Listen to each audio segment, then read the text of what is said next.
ಸಮಾರಂಭವನ್ನ ಉದ್ಘಾಟನೆ ಮಾಡಿಕೊಡ್ಲಿಕ್ಕೆ ಆಗಮಿಸಿದ್ದಾರೆ. ಹಾಗೆ ಶ್ರೀ ಶರತ್ ಚಂದ್ರ ಸ್ವಾಮಿಗಳವರು ಕುಂದೂರು ಮಠ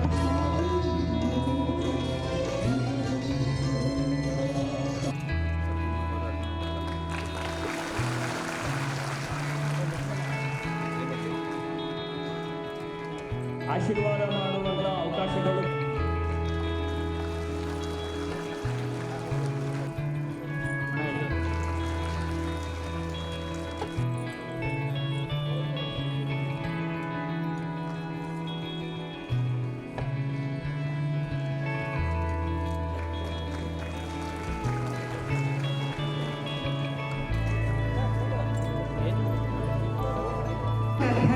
ಮುಖ್ಯಮಂತ್ರಿಗಳು ಇವತ್ತಿನ ಈ ಕಾರ್ಯಕ್ರಮದ ಉದ್ಘಾಟನೆಯನ್ನ ಗಿಡಕ್ಕೆ ನೀರೆರೆಯುವ ಮೂಲಕ ಮಾಡಿಕೊಡ್ತಾ ಇದ್ದಾರೆ.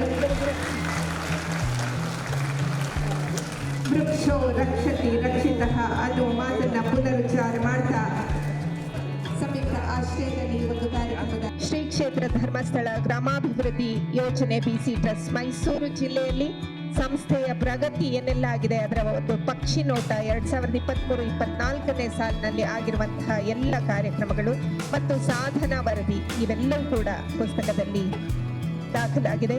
ಪ್ರಶಸ್ತಿ ಪುರಸ್ಕೃತರ ಪರಿಚಯವನ್ನು ಮಾಡಿಕೊಟ್ಟಂತಹ ಶ್ರೀಯುತ ಅಂಶಿ ಪ್ರಸನ್ನಕುಮಾರ್ ಅವರಿಗೆ ಧನ್ಯವಾದಗಳು. ಹಾಗೆ ಪ್ರಶಸ್ತಿಯನ್ನು ನೀಡಬೇಕು ಅಂತ ಹೇಳಿ ಕೇಳ್ಕೊಳ್ತಾ ಇದ್ದೇನೆ. ವೇದಿಕೆಯಲ್ಲಿನ ಎಲ್ಲ ಗಣ್ಯರನ್ನ ಇದೇ ರೀತಿಯ ಪ್ರೋತ್ಸಾಹ, ಚಪ್ಪಾಳೆಯ ಪ್ರೋತ್ಸಾಹ ಕೂಡ ಇರಲಿ. ಯಾಕಂದ್ರೆ ಅವರು ಮಾಡಿರುವ ಸಾಧನೆ ನಿಜವಾಗ್ಲೂ ಅಪರೂಪದ್ದು. ನಮ್ಮ ಮುಂದಿನ ಪೀಳಿಗೆಗೆ ಹಸಿರನ್ನ ಉಸಿರಾಗಿಸುವ ಒಂದು ಕೈಂಕರ್ಯದಲ್ಲಿ ಭಾಗಿಯಾಗಿದ್ದಾರೆ.